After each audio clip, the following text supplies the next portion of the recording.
Verified और approved में क्या डिफरेंस, ये भी ये जितने भी क्वेश्चन हैं इनको मैंने कंसीडर किया हुआ। हम इनको इंशाल्लाह भी 1-2 मिनट बाद स्टार्ट करते हैं और इनको डिटेल में डिस्कस करते हैं, क्योंकि यही क्वेश्चन थे जो अगले 3-4 दिन तक रिपीट होने थे। इसी वजह से मैंने ये लाइव सेशन रखा है कि हम इसको एक ही दफ़ा क्लियर कर लें, क्योंकि आप फिर जब मैसेज पर पूछते हैं फिर हर मैसेज पर बंदा उस तरह एक्सप्लेन नहीं कर सकता कि ये चीज़ कैसे है। तो इसलिए इस लाइव सेशन में हम इसको डिटेल से डिस्कस करेंगे।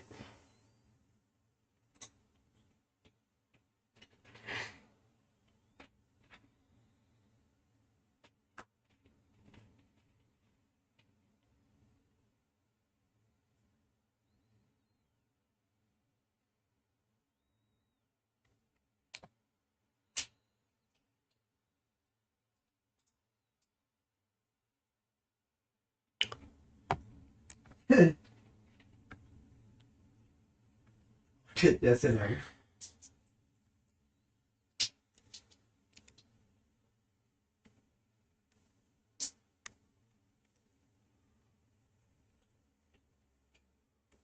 बेटी, इसको छुड़ाई जरा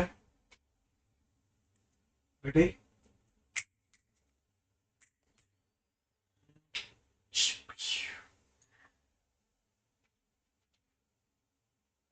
नहीं, छुड़ा नहीं है, छोड़ दे।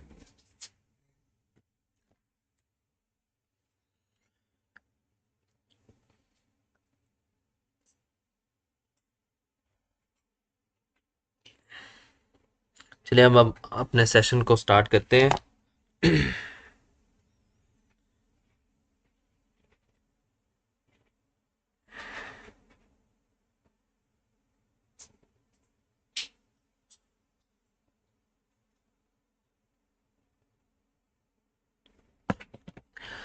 फर्स्ट ऑफ ऑल, कल रात को ही तकरीबन 11:50 या 11:45 के करीब यूएचएस की तरफ से मेरिट लिस्ट अपलोड की गई थी। उसी पर जो डिफरेंट इश्यूज हैं उसको हम डिस्कस करते हैं आज।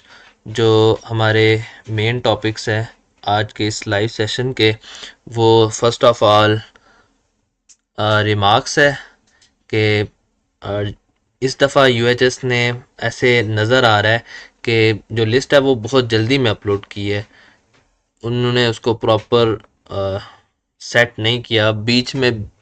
अगर आप लिस्ट को डिटेल में देखें तो बहुत सारे ऐसे रिमार्क्स आपको नज़र आते हैं जो नज़र आ रहा है कि अभी उन्होंने इसको फाइनल राउंड किए बगैर इसको अपलोड कर दिया है।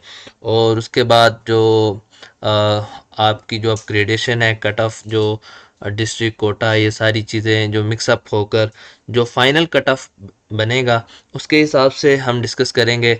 और जो हमारा थर्ड पॉइंट है, पॉसिबल कॉलेज वाइज सिलेक्शन के, जो आप किस कॉलेज में एडमिशन होगा रैंक बेस पर, इसको भी हम थोड़ा सा टच करेंगे। तो फर्स्ट ऑफ ऑल जो मेरिट लिस्ट है हम उसको भी ज़रा ओपन कर लेते हैं।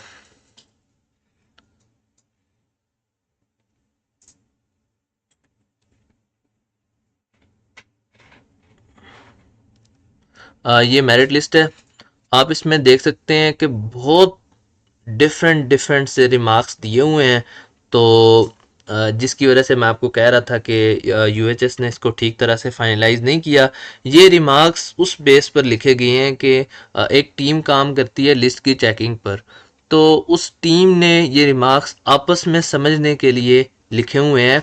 उन्होंने आपको बताने के लिए ये रिमार्क्स नहीं लिखे। उसके लिए उन्होंने सेपरेट इस पर वर्क करना था, जो नहीं हुआ। ठीक है, जल्दी में अपलोड होगी है, मेरी बात भी हुई है एक दो बंदे से। तो उनका यही कहना था कि अब इसमें बहुत सारे रिमार्क्स ऐसे हैं जो आपको तो नहीं बताना था, वो उनका आपस में डिस्कशन थी। जिस तरह ये लिखा हुआ है वेरीफाइड फॉर ओपन मेरिट, कि मतलब इसको वेरीफाई किया गया और थ्रू ईमेल से, ईमेल के थ्रू वेरीफाई किया। वेरीफाई तो यूएचएस ने किया, ये आपको बताने का क्या पर्पज़ था। तो इस तरह बहुत सारे इस तरह के रिमार्क्स आपको नज़र आते हैं। तो मैं इन शॉर्ट इन सब रिमार्क्स को अभी डिस्कस करूंगा कि इनकी क्या इंपॉर्टेंस है और आपने इसको कैसे देखना है। फर्स्ट ऑफ ऑल, ये जो रिमार्क्स हैं अप्रूव्ड, ओके और वेरीफाइड, ये 3 डिफरेंट स्टेप में वेरिफिकेशन का प्रोसीजर हुआ है यूएचएस में। ठीक है, और ये तीनों रिमार्क्स 100% बिल्कुल ओके है। कोई भी इसमें डाउट नहीं है कि आपकी किसी भी किस्म की डॉक्यूमेंटेशन अगर आपके रिमार्क्स में ये लिखा हुआ है तो आप समझें कि आप 100% आपका जो प्रोसीजर है वो क्लियर है। ठीक है, इन तीनों रिमार्क्स को लेकर आपको किसी भी तरह से टेंशन या कुछ भी करने की जरूरत नहीं है। कोई डिफरेंस नहीं है इन तीनों में। मैंने आपको बताया उनकी 3 डिफरेंट स्टेजेस थी जिस पर उन्होंने इसकी वेरिफिकेशन की है, तो ये उस बेस पर ये लिखा गया है। उसके बाद नेक्स्ट जो रिमार्क्स हैं वो डॉक्यूमेंट से रिलेटेड हैं। ठीक है, ये remark documents not verified bye IBCC और relevant board.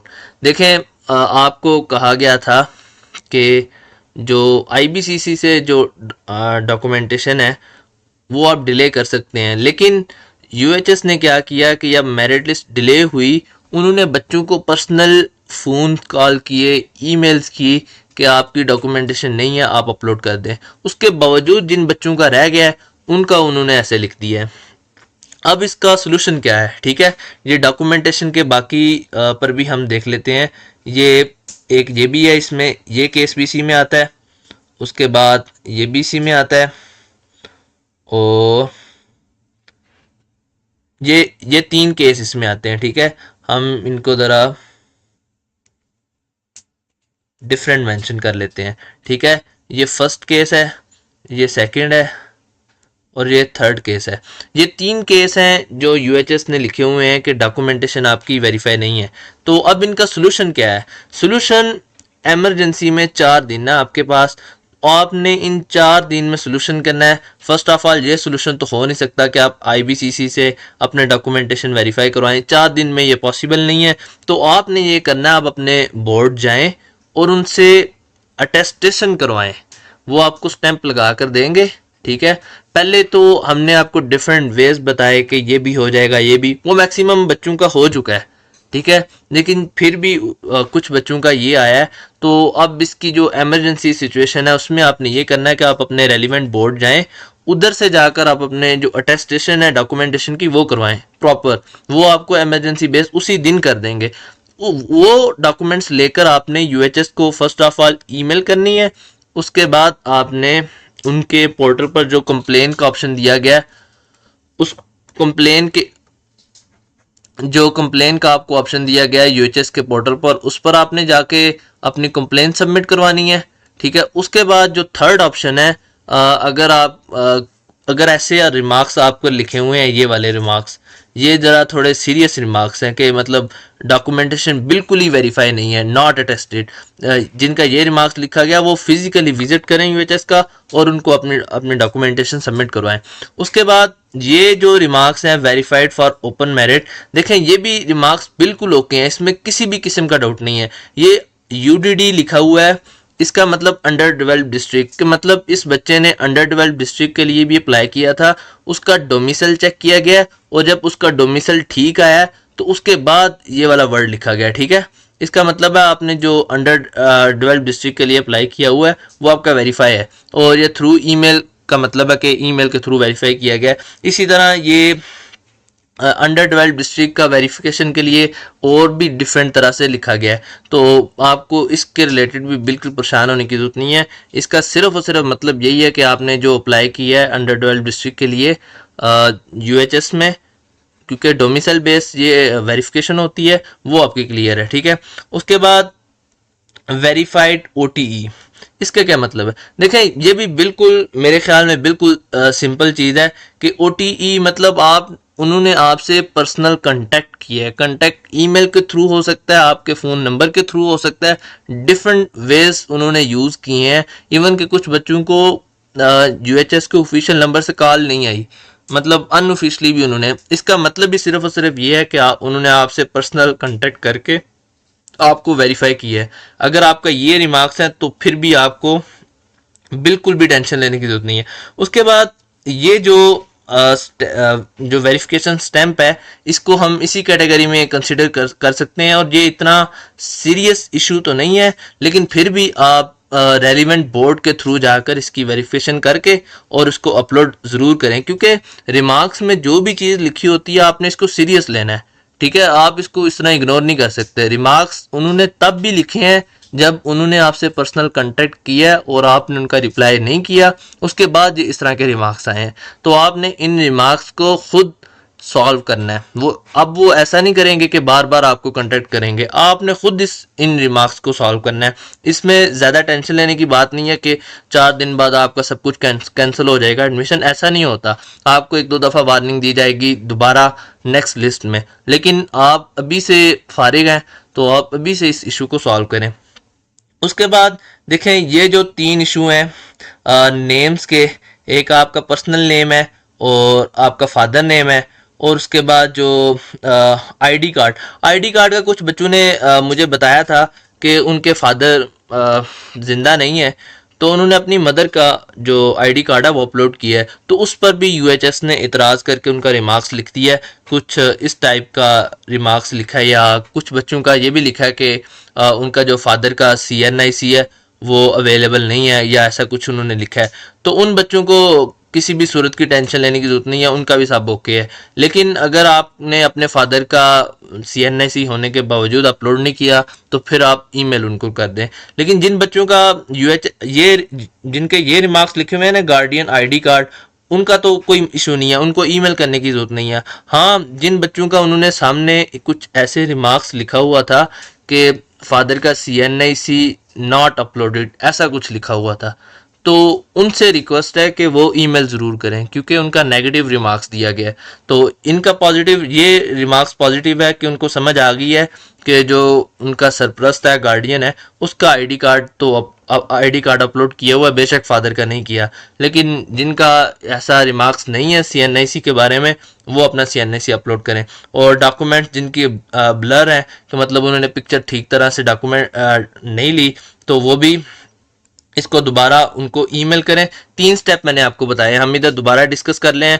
First of all आपने उनको ईमेल करनी है, ईमेल उन्होंने अपने जो एडवर्टाइजमेंट है उसमें दी हुई है। सेकंड स्टेप आपने कंप्लेन करनी है, ठीक है। कंप्लेन का भी उन्होंने प्रॉपर सेक्शन बनाया हुआ है, आपके पास लिंक अवेलेबल है, अभी मैं आपको दिखा भी दूंगा। थर्ड स्टेप है आपको कि आपने फिजिकली विजिट करना है, ठीक है। ये 3 स्टेप है, ये आपने फॉलो करने हैं। अब ये आपके इशू पर डिपेंड करते हैं कि आपका इशू किस तरह का है, जिसकी बेस पर फिजिकली विजिट मैं सिर्फ कुछ इन बच्चों को रिकमेंड करूंगा जिनका जो इशू है वो ज़रा क्रिटिकल है। क्रिटिकल किस लिहाज से, ये जो स्टूडेंट्स हैं, ये वाले, ये जो कैटेगरी है जिनके सामने ये लिखा हुआ है कि उनके डॉक्यूमेंट्स अटेस्टेड नहीं है, किसी भी सतह पर अटेस्टेड नहीं है, वो फिजिकली विजिट करके अपने इशू को सॉल्व करें। और ये वाले जिनके सामने ये लिखा हुआ है कि उनके डॉक्यूमेंट अटेस्ट नहीं है, एक ये इशू फर्स्ट, सेकंड, इस इशू में ज़रा रिलैक्सेशन है जो रेलिवेंट बोर्ड से है, लेकिन रेलिवेंट बोर्ड का भी उन्होंने सख्ती से अपनी एडवर्टाइजमेंट में कहा हुआ था। तो ये वाले स्टूडेंट्स भी जिनकी रेलिवेंट बोर्ड से अटेस्टेशन नहीं है, तो वो भी इस मामले को सीरियस लें। IBCC वाले ज़रा रिलैक्स रह सकते हैं अगर उन्होंने IBCC की अटेस्टेशन अभी नहीं करवाई। तो आई होप आपका रिमार्क्स के हवाले से मैंने आपको बताया कि ये जो वेरीफाइड OTE है, इस तरह के जो गार्डियन आईडी कार्ड वेरीफाइड है, नेम करेक्टेड है। अच्छा, नेम का भी इशू है, कुछ बच्चों का इशू आया है कि उनका फादर नेम की स्पेलिंग मिस है, ठीक नहीं है, किसी का अपने स्पेलिंग में मिस्टेक है। तो आई थिंक जो स्पेलिंग मिस्टेक है कि आपकी किसी मैट्रिक मार्क्स में आपके स्पेलिंग डिफरेंट है, स्पेलिंग का जो इशू है आपके डिफरेंट जो उसका, अब आप एमरजेंसी बेस पर भी अपने स्पेलिंग की करेक्शन करवाएं तो वो मेरे ख्याल में पॉसिबल नहीं है। कोई भी बोर्ड एमरजेंसी बेस पर आपकी जो मार्कशीट है उनको अपडेट नहीं करेगा। तो ये रिमार्क्स में क्यों लिखा गया है, ठीक है, इसकी रीज़न यही है, मैंने आपको बताया कि ये जो रिमार्क्स है ये उन्होंने अपने पर्सनल कम्युनिकेशन के लिए रिमार्क्स लिखे हैं, ठीक है। फ़र्ज़ करें मैंने मेरिट लिस्ट पर काम किया अपनी टीम के साथ, ठीक है, तो मैंने खुद को ध्यान में रखने के लिए, खुद की नज़र रखने के लिए कि मतलब इन बच्चों का क्या इशू है, इन बच्चों का क्या इशू है, तो मैं अपनी टीम को बताऊंगा कि आप हर बच्चे के सामने उसका जो इशू है वो आपने लिखना है। लेकिन जब मैं मेरिट लिस्ट आपके सामने मैंने आपको प्रेजेंट की थी, उसमें मैंने वो रिमार्क्स हाइड कर दिए थे, मैंने सिर्फ वो रिमार्क्स लिखे थे जो मैंने आपको दिखाने थे। तो ये दो डिफरेंट चीज़ें होती हैं। तो मेरे ख्याल में ये स्पेलिंग का इशू जो ऐसा है, इसको आप इतना सीरियस ना लें, इसका इतना मसला नहीं है। आप जस्ट उनको ईमेल कर दें कि सर पॉसिबल नहीं है 3-4 दिन में इसकी जो स्पेलिंग करेक्शन, लेकिन आप स्पेलिंग को करेक्ट करवाएं, या आपको फ्यूचर में भी काम आएगा। फ्यूचर में आप कहीं भी अप्लाई करते हैं ये चीज़ें, बाहर के लिए अप्लाई करते हैं या डिफरेंट स्कॉलरशिप के लिए अप्लाई करते हैं, ये चीज़ें इशू करती हैं। तो आप फर्स्ट इसका स्टेप यही है कि आप इसको अटेस्ट करवाएं, अपडेट करवाएं अपने जो मुतलका बोर्ड से है, ठीक है। लेकिन जो यूएचएस का प्रोसीजर है उसमें आपको इसमें कोई भी टेंशन लेने की बिल्कुल भी ज़रूरत नहीं है, जिनका स्पेलिंग का इशू है, ठीक है, क्योंकि ये अपडेट हो नहीं सकती। ये उन्होंने जस्ट और जस्ट अपने जो पर्सनल कम्युनिकेशन के लिए, उसके लिए उन्होंने ये रिमार्क्स लिखे हैं। इससे आपको ज़्यादा टेंशन लेने की ज़रूरत नहीं है। अब अगर रिमार्क्स के हवाले से स्टिल किसी का कोई इशू है तो वो बता दे, मैं आपके एक दफ़ा क्वेश्चन देख लेता हूँ।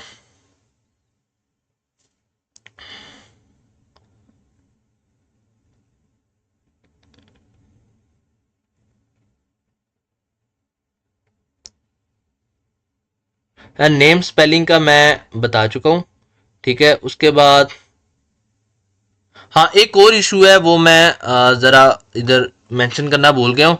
देखें, कुछ बच्चों का डिस्ट्रिक्ट का इशू है, ये एक मेजर बग है, ठीक है। ये बग आ तो नहीं सकता, मेरी समझ में नहीं आ रहा कि ये बग कैसे आया है कि बच्चों का डिस्ट्रिक्ट रावलपिंडी है, ठीक है, उनके सामने वो मरी का लिखा हुआ है। इसी तरह कुछ बच्चों का वो दूसरी साइड पर इशू है, मुजफ्फरगढ़ वाली साइड पर उनका पता नहीं कोट अद्दू या इस तरह कुछ लिखा हुआ है। ये आपका पर्सनल इशू नहीं है, ये बहुत सारे बच्चों ने मुझे मैसेज किया है।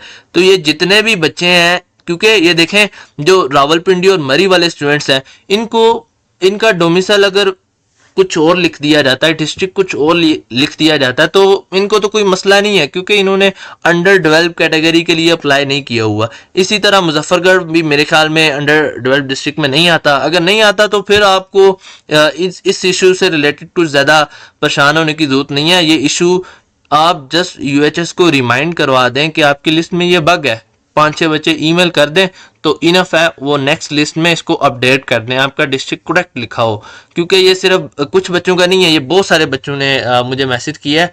तो इससे आपको ज़्यादा परेशान होने की ज़रूरत नहीं है, एक ईमेल कर दें। ईमेल तो आपको ज़रूर करनी चाहिए, उनको रिमाइंड करवाएं कि आपका जो डिस्ट्रिक्ट है वो गलत लिखा हुआ है, ताकि वो नेक्स्ट टाइम इसको ठीक करके आपके सामने लेकर आएँ, ठीक है। तो ये डिस्ट्रिक्ट वाला इशू भी अभी मैंने कमेंट्स में देखा है, वैसे भी मेरी नज़र में था, तो इसको भी मैंने डिस्कस कर लिया है।